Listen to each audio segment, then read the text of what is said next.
आज की कहियो न कहियो हमारा आज अखिया के बार से शिकार हो खबू कि कहियो न कहियो हमारा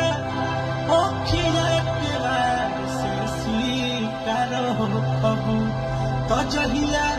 मिलबुए करे जा तू हमार हो खबू जहिया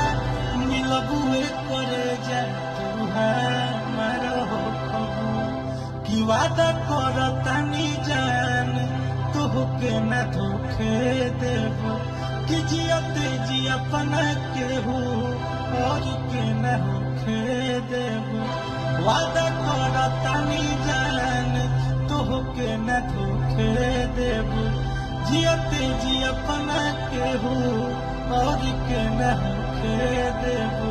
कि हमारा नजरिया से कहियो न सुना